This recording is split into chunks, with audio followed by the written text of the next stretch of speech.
viewers, welcome back to a new podcast. As more podcast channel আকৌ এটা video লৈকে আপোনালোকক স্বাগতম জনাইছো। আজি মোৰ লগত আছে ঋতুপৰ্ণা ডেকা, গটিকে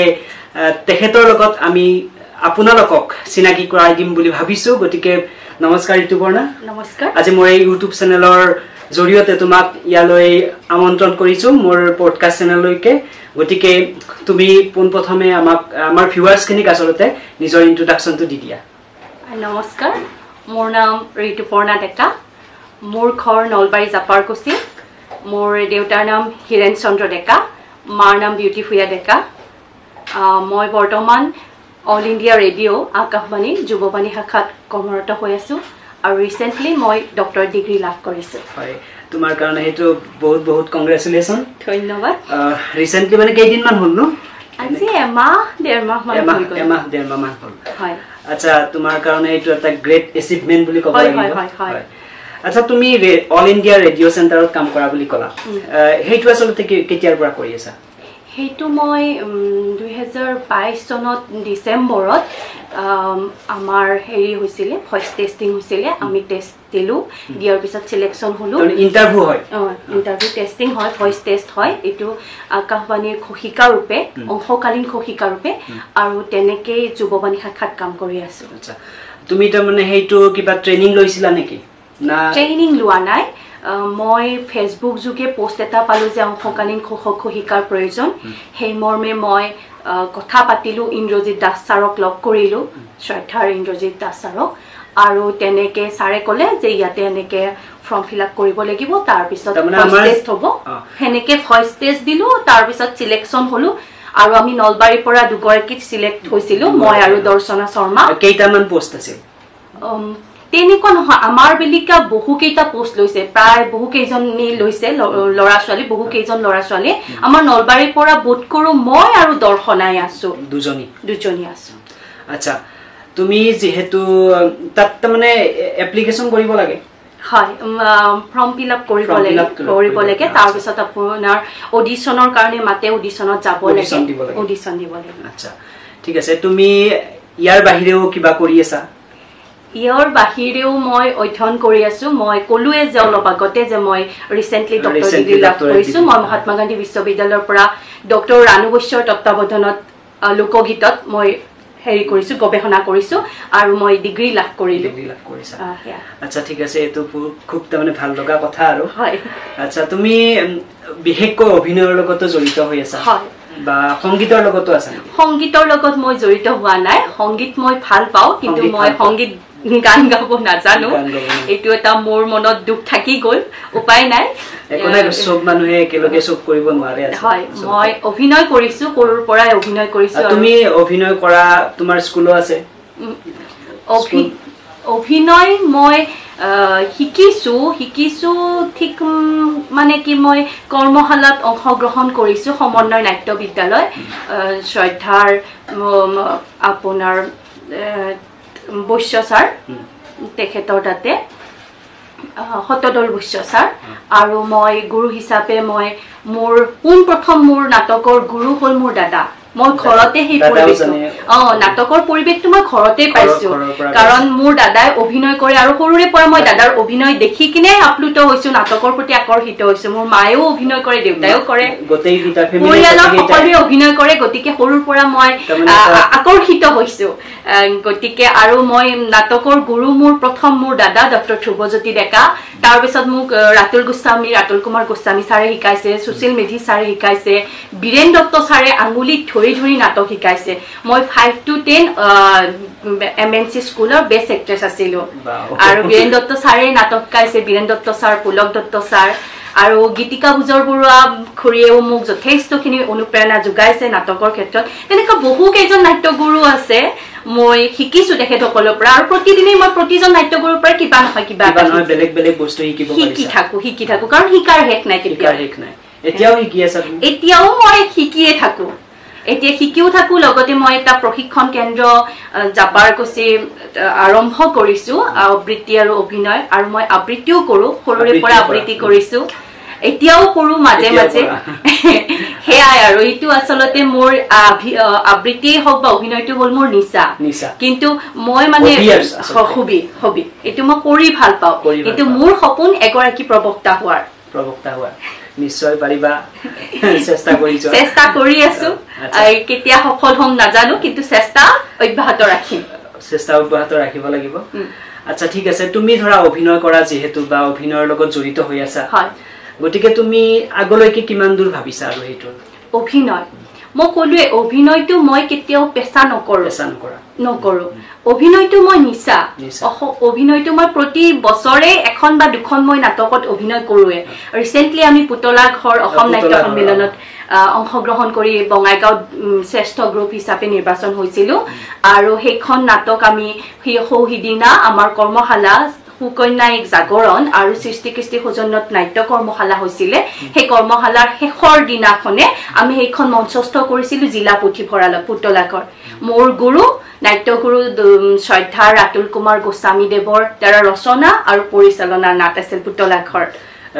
কেইদিনমান আগত হৈছিল আজি পুট কৰো 3-4 দিন 15 তাৰিখে আমি 15 জুলাইত নাটকখন তাত প্ৰগ্ৰাম এটা হৈছিল নহয় হয় কৰ্মশালাৰ শেষৰ সামৰণি অনুষ্ঠান ল'ৰা ছোৱালীখিনিৰ জৰিয়তেও নাটক কৰা হৈছিল আৰু লগতে আমিও এখন কৰিছিলো আমাক আমন্ত্ৰণ কৰা হৈছিল পুতলাঘৰ আৰু আমি এখন মঞ্চস্থ কৰিছিলো জিলা পুথিভঁৰালত 15 জুলাই আচ্ছা ঠিক আছে ধৰা এতিয়া তোমাক কবিতাৰ কথা কিছু সুধো কবিতাৰ লগত তুমি কেনে ধৰণে জড়িত আৰু কবিতাৰ লগতো মই সৰুৰ পৰাই আবৃত্তি কৰিছো মই কৈছো যে মোৰ অনুপ্ৰেৰণা মোৰ মা দেউতা আৰু মোৰ ককাইদেৱে আবৃত্তি কৰে মোৰ ককাইদেৱে অভিনয় কৰে আৰু মোৰ ককাইদেৱে মোক শিকাইছে গোটেই ফেমিলি বেকগ্ৰাউণ্ডটোৱে অভিনয় আৰু আবৃত্তি মোক ককাইদেৱে শিকাইছে আঙুলিত ধৰি শিকাইছে সৰুৰ পৰা আৰু আবৃত্তি মই সৰুৰ পৰাই আবৃত্তি কৰিছো আৰু এতিয়াও কৰো ভাল পাওঁ আবৃত্তি কৰি আচ্ছা ঠিক আছে অলপ দেৰিকে এটা আবৃত্তি শুনি নিশ্চয় ঠিক আছে বাৰু এতিয়া তুমি মোক কোৱাচোন যেহেতু তুমি অভিনয়ৰ লগত জড়িত তোমাৰ ফেভাৰিট কোনোবা এক্ট্ৰেছ কিবা আছে নেকি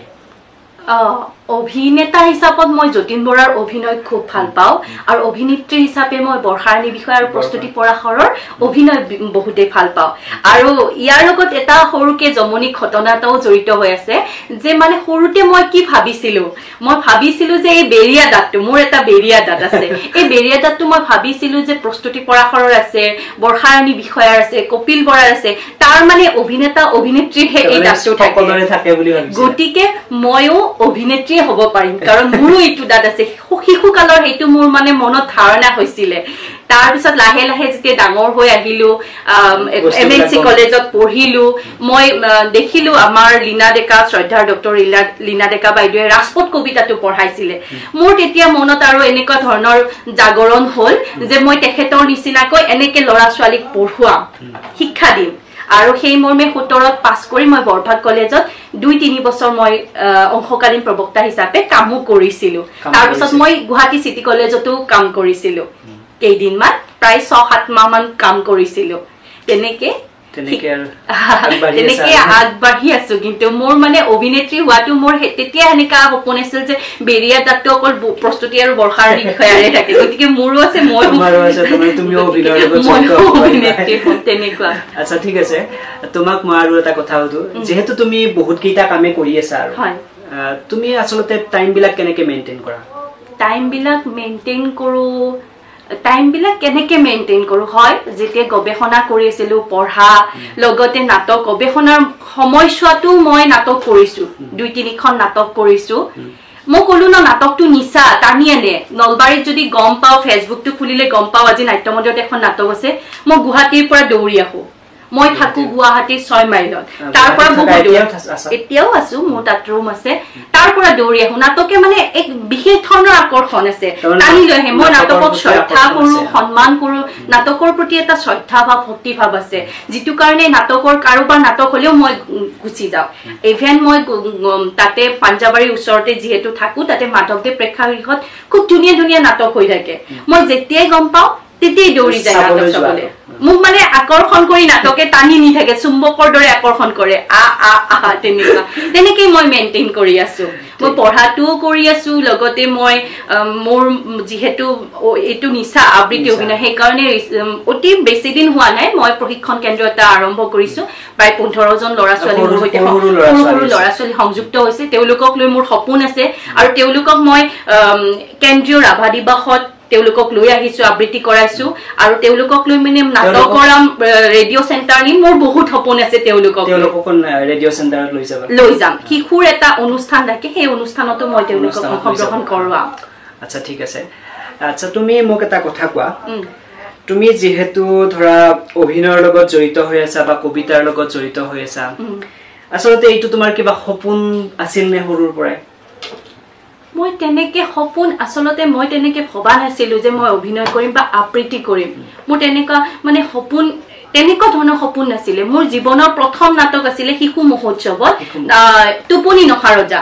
মই মাৰ স্কুলত পঢ়িছিলো নলবাৰী বিভাজন বিদ্যালয় আৰু তেতিয়া মানে মোৰ মায়ে মানে ছাৰতক কৈছিল যে তাইক মানে সংলাপ থকা চৰিত্ৰ দিব নালাগে তাই নোৱাৰিব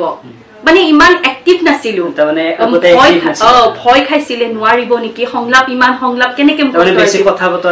বেছি কথা বতৰা পতা নাছিলো নোৱাৰিব বুলি ভাবিছিলে কিন্তু মই ৰজাৰ এই বিচনী যে বাই থাকে সেইজনী হৈছিল আৰু ৰজা যেতিয়া উঠি যায় মই বিচনীখন জপোৱা বন্ধ কৰি দিছিলো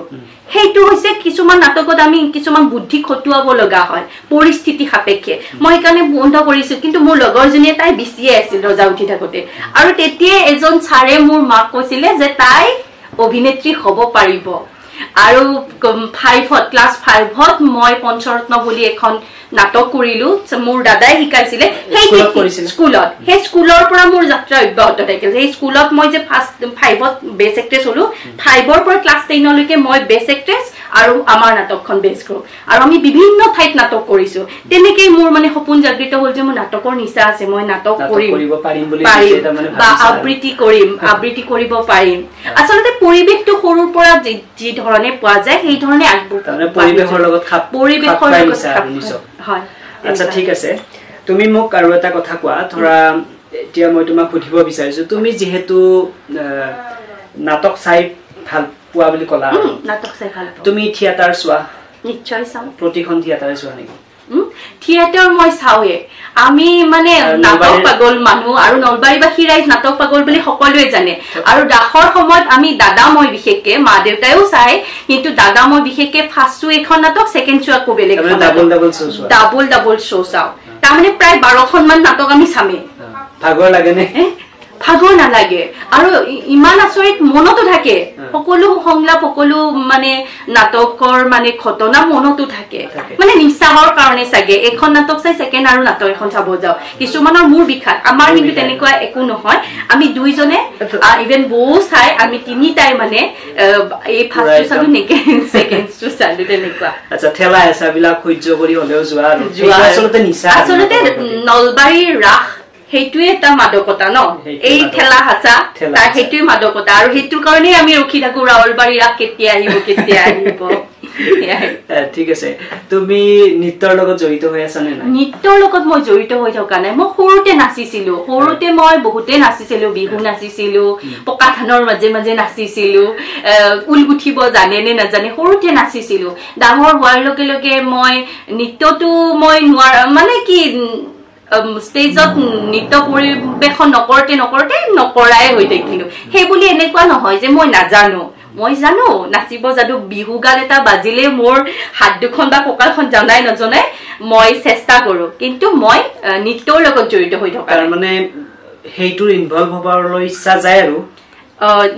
নৃত্য কৰি ভাল পাওঁ এনেকুৱা নহয় যে মই নৃত্য কৰিম নৃত্য বা কৰবাত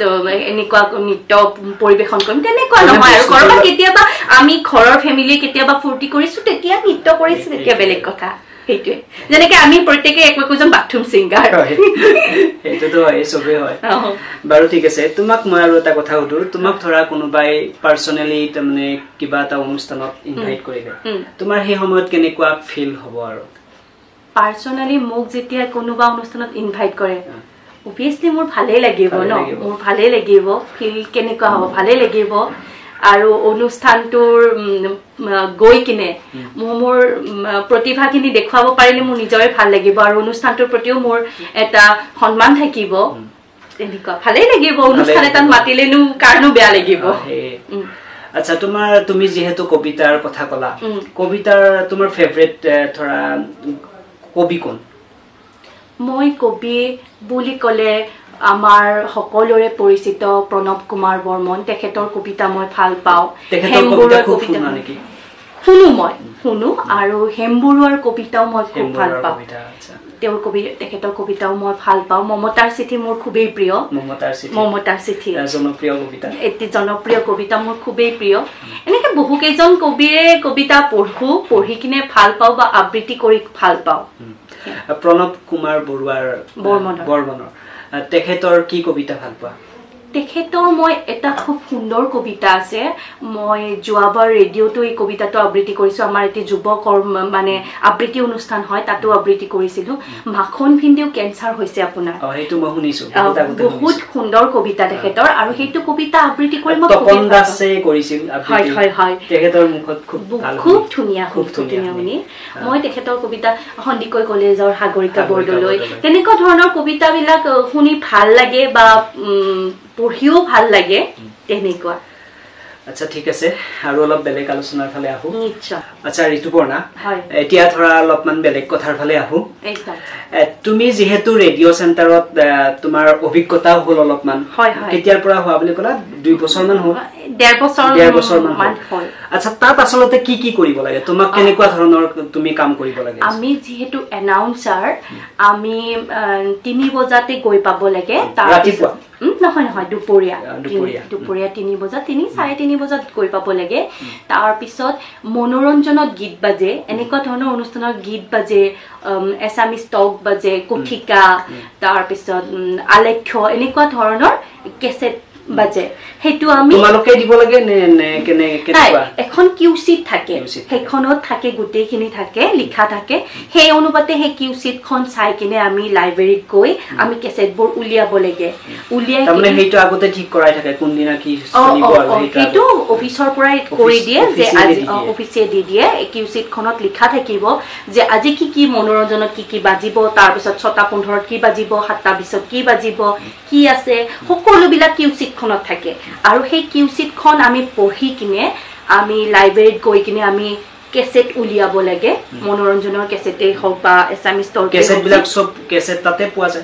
যায় তাতে নাম্বাৰ লিখা থাকে সেই নাম্বাৰ অনুযায়ী আমি উলিয়াব লাগে বিচাৰি আমি সেইবিলাক উলিয়াই কিনে কম্পিউটাৰত ইনপুট কৰিব লাগে সেইখিনি ভৰাব লাগে ভৰাই কিনে ক'ত কি বজাৰ অকল অডিঅ' থাকে নে ভিডিঅ' থাকে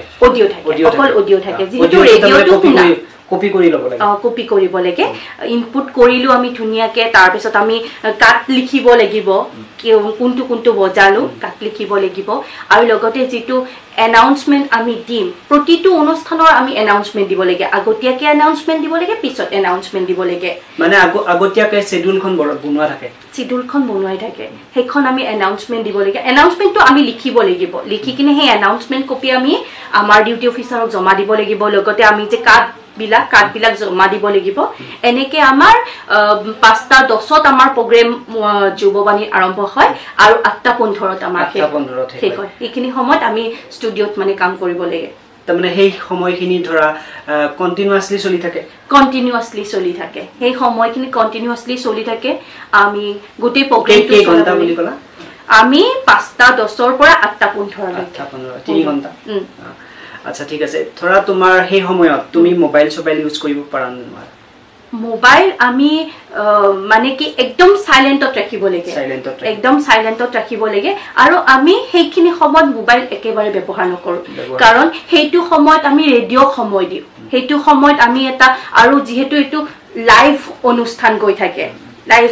গতিকে একো ভুল কৰিব নোৱাৰি গতিকে সেইটো সময়ত আমি মোবাইল মানে পৰাপক্ষত আমি ব্যৱহাৰ নকৰো তাৰ আগতে আমাৰ যদি বন্ধু বান্ধৱী হওক বা আমাৰ ঘৰৰ পৰিয়ালৰ সদস্য আগতীয়াকে কথা পাতি লও যে আমাৰ এতিয়া ডিউটি আছে ডিউটিৰ পিছত উলাই কিনেহে কথা পাতিম গতিকে পৰাপক্ষত আমি মোবাইল নুচো সেইটো সময়ত আমি অকল মনোযোগ দিও কেনেকে আমি সুন্দৰকৈ অনুষ্ঠানটো চলাই লৈ যাব পাৰো আমাক প্ৰশিক্ষণ দিওতে সেইটো কথাই কৈছে আমাৰ শ্ৰদ্ধাৰ ইন্দ্ৰজিৎ দাস ছাৰে আমাক সেইটো কথাকে শিকাইছে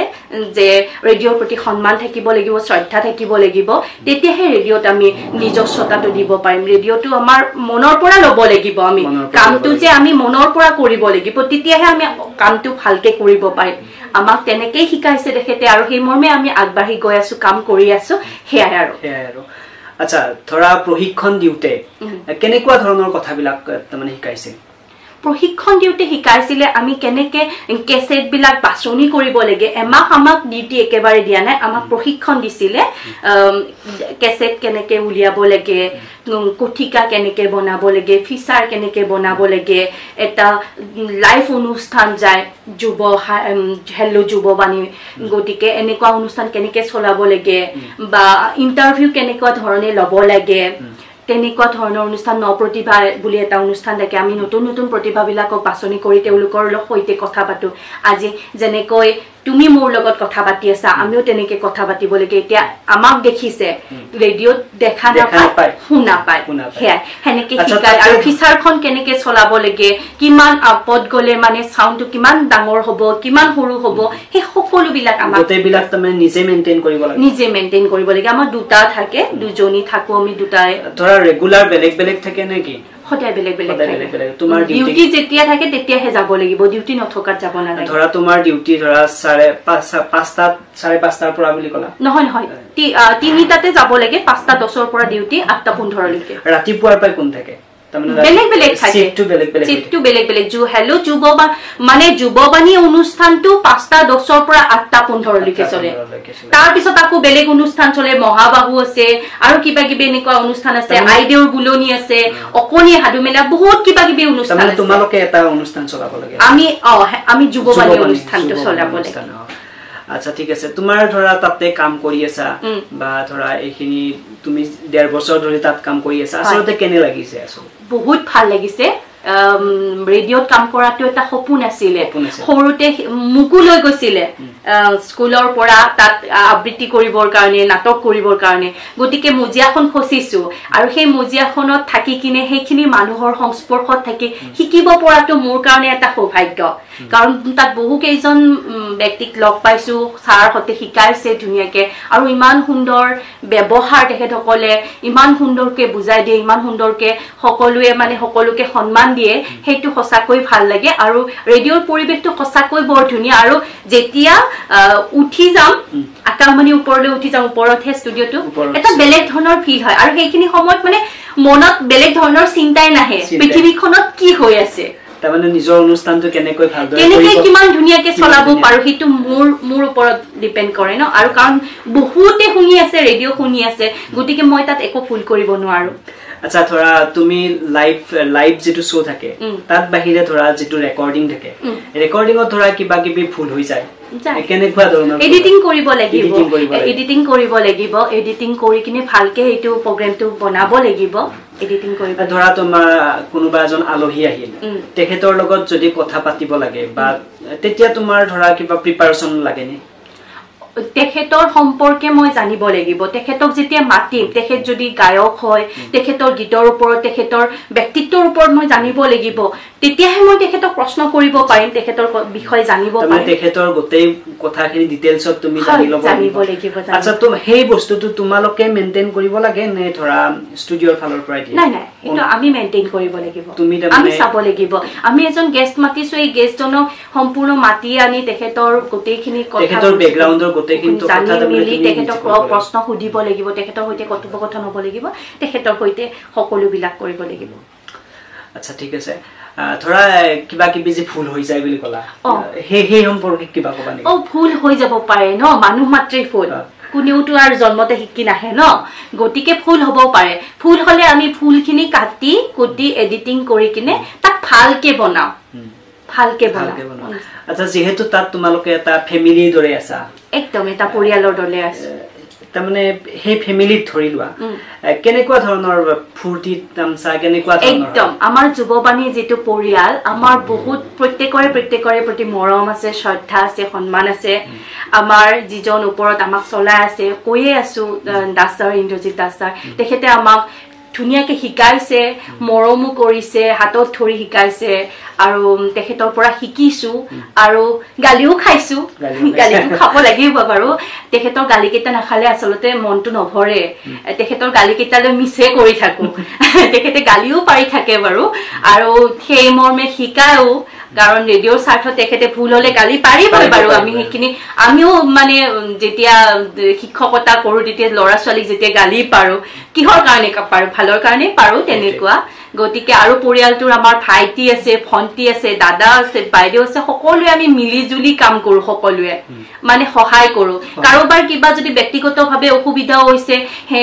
আজি বেছি দিন হোৱা নাই আমাৰ যুৱবাণী শাখাৰ এজনী ছোৱালী মৰমী ভন্টি তাইৰ লগত দুদিনমান আগতে মই ডিউটি কৰিছিলো তাইৰ দিনা এক্সিডেন্ট এটা হৈছে আমাৰ সকলোৱে দৌৰি গৈছে ছাৰৰ এটা অপাৰেচন হৈছে আমাৰ সকলোৱে গৈছো খবৰ লৈছো তেনেকুৱা ধৰণৰ এটা পৰিয়াল আৰু যুৱবাণী আমাৰ এটা পৰিয়াল তেনেকে আমি ভাবো আৰু আমি ধুনিয়াকে মিলা প্ৰীতিৰে চলি আছো আচ্ছা ধৰা তুমি তাত কাম কৰি আছা বা ধৰা সেই পৰিয়ালটোত ইনভলভ হৈ আছা তোমাৰ এনেকুৱা লাগে নে ধৰা কেতিয়াবা নিজক লৈ কিবা গৰ্বিত হোৱা নে নিজক লৈ গৰ্বিত হ'ব লগা একোই নাই চাবলৈ গলে ন নিজক লৈ আমি যে গৌৰৱ কৰিব লাগে গৌৰৱ কিহৰ কাৰণে কৰিব লাগে আজি আছো কালি নাই দুদিনীয়া জীৱন আজি আছো কালি মৰি যাম হয় নহয় গৌৰৱ কৰি একো লাভ নাই যি পাইছো হেয়া যথামান্য মাৰো হয় নে নহয় যথামান্য গতিকে চেষ্টা কৰিব লাগিব সদায় কিবা এটা নিজকে কিবা এটা কৰা আৰু সমাজখনৰ প্ৰতি কিবা এটা দিয়াটো আমাৰ প্ৰত্যেকৰে দায়িত্ব সেইটোতো হয় যিটো বস্তু আমি কৰিব পাৰো আসলতে সেইটোক লৈ আসলতে আমি গৰ্বিত হ'ব নোৱাৰো আৰু আচ্ছা তুমি ধৰা যেহেতু তুমি এই যিবিলাক কাম কৰি আছা ধৰা এনেকুৱা তোমাৰ সৰু কালৰ কিবা কিবি ঘটনা মনত আছে নে সৰু কালৰ ঘটনা তাৰমানে ধৰা তোমাৰ মোৰ ৰেডিঅ'ৰ কথাটো সোধা নাই যেহেতু তুমি নাটক বা অভিনয়ৰ লগত বা ৰেডিঅ' চেণ্টাৰতো এতিয়া কাম কৰি আছা সৰু কালত এনেকুৱা কিবা তোমাৰ স্মৃতি জড়িত হৈ আছে নেকি যিটো তাৰমানে তোমাৰ এতিয়া ধৰা ভাবিলে আৰু বা মনত পৰিলে কিবা হাঁহি চাহি উঠে আৰু তেনেকুৱা কিবা হৈছিল নেকি সৰু কালৰ জমনিটো মই কইলে যে মোৰ বেৰিয়া দাঁতৰ এইটো কথা মনত পৰিলে আমাৰ হেলো যুৱবাণীত কপিল বৰা আহিছিলে প্ৰস্তুতি পৰাখৰ আহিছিলে তেখেতসকলক লগ পাই মই এই কথাটো প্ৰকাশ কৰিছিলো যে এনেকুৱা তেনেকুৱা মোৰো মানে এনেকা সৰুতে এনেকৈ ভাবিছিলো যে বেৰিয়া দাঁত যদি থাকে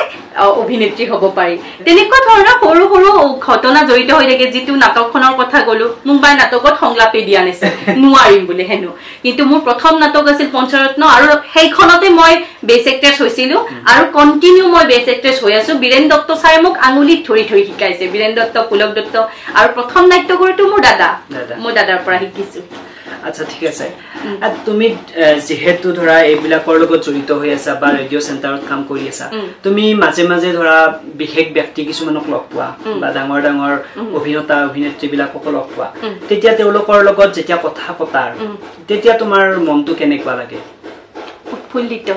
উৎফুল্লিত হৈ পৰো যেতিয়া তেখেতসকলৰ লগত কথা পাতো তেখেতসকলক লগ পাওঁ তেখেতসকলৰ মন্তব্যবোৰ শুনো আৰু তেখেতসকলেও কয় আগবাঢ়ি যোৱা ভালকে কাম কৰা আমিও এনেকে শিকি মানে এইখিনিলৈকে আহিছো শিকি থাকা শিকাৰ শেষ নাই ভাল লাগে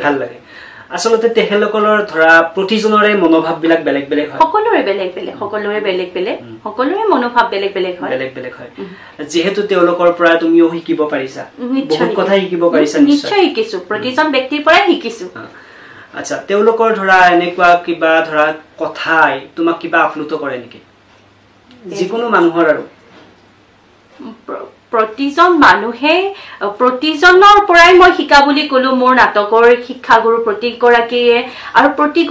মোক উৎসাহ দিয়ে তুমি নোৱাৰা নহয় তুমি পাৰিবা চেষ্টা কৰা ইভেন পুতলা ঘৰ নাটকখন কৰোতে মই 50-55 বছৰীয়া বৃদ্ধাৰ অভিনয় কৰিছিলো কাৰণ মই বৃদ্ধাৰ অভিনয় তেনেকে নাটকত কৰা নাছিলো গতিকে মই ভাবিছিলো যে মই পাৰিম নে নাই মইতো তেনেকুৱা চৰিত্ৰত অভিনয় কৰা নাই এতিয়ালৈকে আৰু মই গোস্বামী ছাৰক মই মোৰ ৰুমৰ পৰাই ফোন কৰি ছাৰক সুধিছিলো যে ছাৰ মই পাৰিম জানো মই নোৱাৰো নেকি নহলে বেলেগ ছোৱালীকে লওঁ তেতিয়া ছাৰে উৎসাহ দিছিলে তুমি মা পাৰিবা মই শিকাম তুমি পাৰিবা তুমি কৰা আৰু ছাৰৰ অনুপ্ৰেৰণা হয় ছাৰৰো মোৰ প্ৰতি বিশ্বাস আছিল যে মই পাৰিম আৰু মোৰ নিজৰ ওপৰতে বিশ্বাসটো অকমান কম আছিল যে মই পাৰিম নে নোৱাৰিম সেই মৰ্মে মই পাৰিলো কৰিলো ভালেই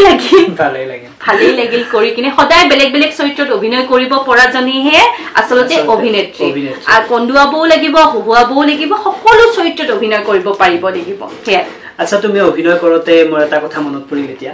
তুমি বেছি কমেডি ভাল পোৱা নে ধৰা সিৰিয়াস বেছি ভাল পোৱা মই কমেডিতকে বেছি মই ট্ৰেজেডি ভাল পাওঁ মই মানে দুখ লগা চৰিত্ৰবিলাক ৰূপায়ণ কৰি বেছি ভাল পাওঁ আৰু যেতিয়া কোভিড-19 চলি আছিল তেতিয়া মই কি কৰিছিলো ঘৰতে আছিলো আবদ্ধ হৈ এনেকে মই এটা থিমৰ ওপৰত অভিনয় কৰি কিনে ফেসবুকত দিছিলো আৰু মোক এগৰাকী বাইদেউ মোক পঢ়ুৱা বাইদেউ এগৰাকীয়ে কৈছে কিমাননো কান্দ আৰু কিমাননো কন্দুৱা আমাৰ অকমান হাঁহিবৰো মন যায় এনে ঘৰত আবদ্ধ হৈ আছো মোক মেছেজত তেখেতে ৰিপ্লাই দিছিলে আৰু তেতিয়া মই ভাবিলো মানুহবিলাকে চাগে মোক কান্দুৰি বুলি ভাবিছে মই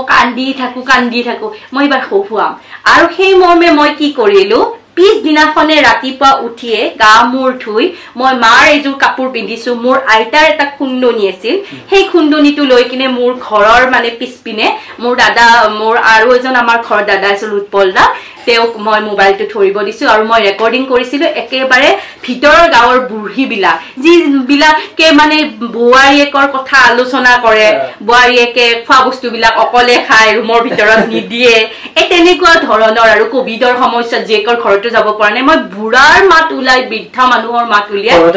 ঘৰতে ৰেকৰ্ডিং কৰিছিলো আৰু ইভেন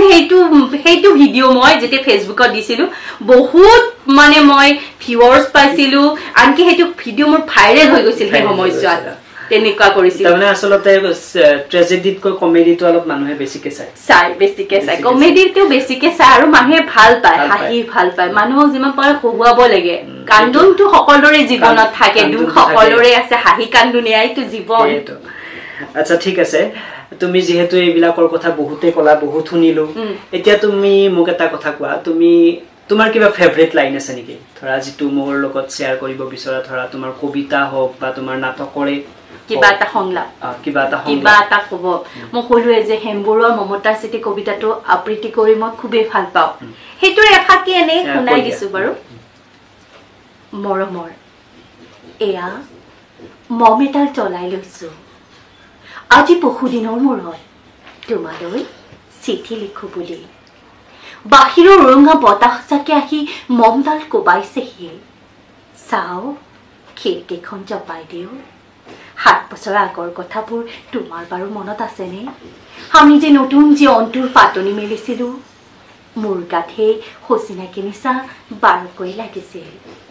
সিদিনা আছিল কাটিৰ কুঁৱলীখনা এটি কোমল পোৱা পদূলিত তলসৰা শেৱালিবোৰ উপচি আছিল আৰু সন্ধিয়া মই তোমালোকৰ ঘৰলৈ নগৈ আহিবৰ দিনা আকাশৰ মেঘৰ মোহনাত হালধীয়া জন্তু নাওখন হৈ আমাক যে ৰিঙাই মাতিছিল তৰাৰ দেশলৈ ঠিক আছে খুব ধুনীয়া হৈছে খুব ধুনীয়া কবিতা হেমবৰুৱা মমতাৰ চিঠি খুব জনপ্ৰিয় কবিতা হয় প্ৰতিগৰাকী মাতৃ প্ৰতিগৰাকী নাৰীৰ এই কবিতাটো শুনিলে গাৰ নোম শিহৰি উঠে আচলতে আচ্ছা বাস্তৱ সত্য এটা লিখিছে সেইটো কথা হয় বাৰু আচ্ছা তুমি যেহেতু আমি এতিয়া অনুষ্ঠানটো প্ৰায় শেষ কৰিম তাৰ আগতে মোক আৰু এটা কথা কোৱা তুমি যেহেতু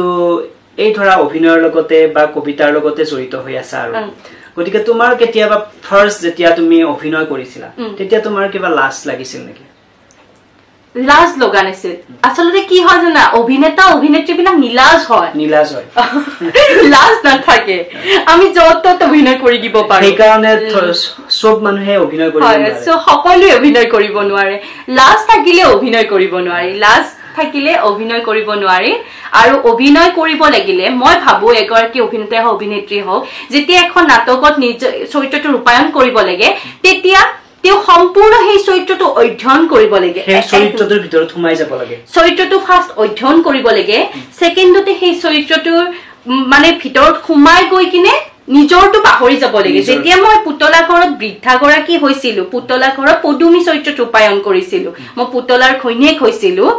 শ্ৰদ্ধা ৰাতুল কুমাৰ গোস্বামী ছাৰে সেইটো ৰূপায়ণ কৰিছিল সেইটো চৰিত্ৰ ছাৰৰ ৱাইফ হৈছিলো গতিকে মই সেই সময়ত বৃদ্ধা 55 বছৰ বৃদ্ধা পদুমী মোৰ অসুখ হৈছে মোৰ ল'ৰা এনেকে গুচি গৈছে হেইটোত মই সোমাই গৈছিলো তেতিয়া মই ঋতুপৰ্ণা নহয় মই ঋতুপৰ্ণা নহয় তেনেকে সোমাই যাব লাগিব আৰু মই ভাবো যে চৰিত্ৰ এটা ৰূপায়ণ কৰিব লাগিলে প্ৰতিগৰাকী অভিনেতাই হওক অভিনেত্ৰী হওক প্ৰথমে চৰিত্ৰটো অধ্যয়ন কৰিব লাগিব চৰিত্ৰটো আচলতে কি বিচাৰিছে কি দাবী কৰিছে চৰিত্ৰটোৱে ইভেন মই আৰু এখন নাটকত অভিনয় কৰিছিলো য'ত মই অল আছাম বেষ্ট এক্ট্ৰেছ পাইছিলো 2014ত ঈশ্বৰ সৰকাৰ গীতিকা ভুজবৰুৱা বাইদেউ আছিলে সেইখন নাটকৰ চৰিত্ৰটো এটা পাগলী চৰিত্ৰ আছিল ইভেন মই কেনেকুৱা কৰিছিলো মই গৈ কিনে পাগলী বিলাকক কাষৰ পৰা লক্ষ্য কৰিছিলো তেওঁলোকে কি কৰে কি নকৰে মই অধ্যয়ন কৰিছিলো আৰু সেই মৰ্মে মই চৰিত্ৰটো ৰূপায়ণ কৰিছিলো আৰু মই বহু ঠাইত সেইটো চৰিত্ৰটো শ্ৰেষ্ঠ অভিনেত্ৰীৰ বঁটা লাভ কৰিবলৈ সক্ষম হৈছিলো আচ্ছা মানে অভিনয় কৰিলে আচলতে নিজৰ যেটো পাৰ্সনালিটি সেই বস্তুটো পাহৰি যাব লাগিব নিজৰটো পাহৰি গৈ চৰিত্ৰটোৱে কি দাবী কৰিছে সেই চৰিত্ৰটো ৰূপায়ণ কৰিব লাগিব আচ্ছা ঠিক আছে ধৰা তোমাক মই আৰু এটা লাষ্ট কম আৰু এটা কথা কওঁ তুমি তোমাৰ আচলতে নিজৰ ব্যক্তিত্বটো কেনেকৈ ভাবা আৰু তুমি আচলতে কেনেকুৱা ছোৱালী আৰু মই এনেকুৱা ছোৱালী মই হাঁহি ভাল পাওঁ মই হহুৱাই ভাল পাওঁ মই ফটো উঠি ভাল পাওঁ মই ৰিলছ বনাই ভাল পাওঁ ৰিলছ বনাও ফটো উঠি ভাল পাওঁ হাঁহি মাতি নাচি বাগি থাকি ভাল পাওঁ মোৰ মানে এনেকুৱা নহয় যে মই বাহিৰত এটা বেলেগ ৰূপ ভিতৰত এটা বেলেগ ৰূপ তেনেকুৱা নহয় মই ভিতৰৰ পৰাও যেনেকুৱা বাহিৰৰ পৰাও তেনেকুৱা মই এটা হাঁহি ভাল পাওঁ জীৱনটো উপভোগ কৰি ভাল পাওঁ মই মানে এইটো কথা এইকাৰণে কৈছো মোৰ গোলব্লাডাৰ ষ্টোন অপাৰেশ্যন হৈছিল তুমি বিশ্বাস নকৰিবা অপাৰেশ্যনৰ পিছতো মই মানে ৰিলছ বনাইছো হাতত মোৰ টেণ্ডুলা আছে তথাপিতো মই ৰিলছ বনাব এৰা নাই বেদত হস্পিটালৰ বেদত গতিকে মই জীৱনটো প্ৰতিদিনে উপভোগ কৰি ভাল পাওঁ মোৰ ভাল লাগে মানে নিজক ভাল পাওঁ কাৰণেই চাগে হাঁহি মাতি আনক হহুৱাই নিজে হহুৱাই থাকি ভাল পাওঁ আচলতে মানে নিজে যদি ফুৰ্তিত থকা যায় তেতিয়াহে আচলতে আমি বেলেগক হহুৱাব পাৰো একদম আৰু নিজে সুখী অনুভৱ কৰিব লাগিব তেতিয়াহে আনক সুখ দিব পাৰিব যদি নিজে অসুখী মনত বেদনা থাকে তেন্তে আনক কি সুখ দিব আচলতে কমেডি টাইপটো সেইটোৱে আচলতে আচ্ছা ঠিক আছে যেহেতু আমি বহু দূৰে আহি পালো কথা পাতি এতিয়া আচলতে অনুষ্ঠানটো শেষ কৰো গতিকে তোমাক আজি এই মোৰ লগত এই অনুষ্ঠানটো কৰাৰ বাবে তোমাক অশেষ ধন্যবাদ জ্ঞাপন কৰিছো আৰু তোমাৰ পৰাই আজি বহুতো নজনা কথা শিকিব পালো আৰু ৰেডিঅ' চেণ্টাৰৰ বিভিন্ন কথা তুমি আমাক শুনালা বা মোৰ ভিউৱাৰ্ছ খিনিও শুনিব পাৰিব বা কিবা নহয় কিবা নজনা কথা জানিব পাৰিব গতিকে তুমি মোৰ এই চেনেলটোৰ বিষয়ে কিবা এটা কৈ দিয়া পোনপ্ৰথমে তোমাক ধন্যবাদ জনাইছো মোক যে এইকণ সুবিধা দিয়াৰ কাৰণে কথা কোৱাৰ সুবিধাকণ দিয়াৰ কাৰণে বহু কথাই কলো মনৰ কথা খুলি কলো ভাল লাগিল আৰু তোমাৰ এই অনুষ্ঠানটো সুন্দৰকৈ চলি থাকক আৰু তোমাৰ চেনেলটো সুন্দৰকৈ চলি থাকক আৰু মই আশা কৰিছো সকলো ভিউৱাৰ্ছে তোমাৰ চেনেলটো আদৰি ল'ব তোমাৰ এই যাত্ৰা অব্যাহত থাকক আৰু সুন্দৰ ভৱিষ্যত এটা তোমাৰ আগবাঢ়ি আহক আমাৰ পৰা সদায় হেৰি আছে মৰম আছে ভাল হওক হেয়াই আশীৰ্বাদ দিব পৰা হোৱা নাই আমি যেহেতু একেটা এজৰে গতিকে যথেষ্ট মৰম আছে আগবাঢ়ি যোৱা সেইটোৱে কৈছো আৰু সকলোকেই কৈছো আপোনালোকে এখেতৰ এওৰ চেনেলটো লাইক কৰিব শ্বেয়াৰ কৰিব আৰু একেবাৰে সাবস্ক্ৰাইব কৰিবলৈ পাহৰি নাযাব অনুষ্ঠানবিলাক চাই থাকিব নতুন নতুন অনুষ্ঠান আহি থাকিব গতিকে মই আজি ইয়াতে এই অনুষ্ঠানটো সামৰিবলৈ ওলাইছো গতিকে আপোনালোকে যদি এই ভিডিঅ'টো ভাল পাইছে তেন্তে মোৰ এই চেনেলটো বা মোৰ এই ভিডিঅ'টো লাইক কৰি দিব কমেন্ট কৰি জনাব আজি অনুষ্ঠানটোৰ বিষয়ে আপোনালোকে কি কি শিকিব পাৰিলে আৰু যদি ভিডিঅ'বিলাক ভাল পাইছে তেন্তে মোৰ এই চেনেলটো সাবস্ক্ৰাইব কৰি দিব আৰু আকৌ লগ পাম এটা নতুন ভিডিঅ'ত নতুন এটা পডকাষ্টত ধন্যবাদ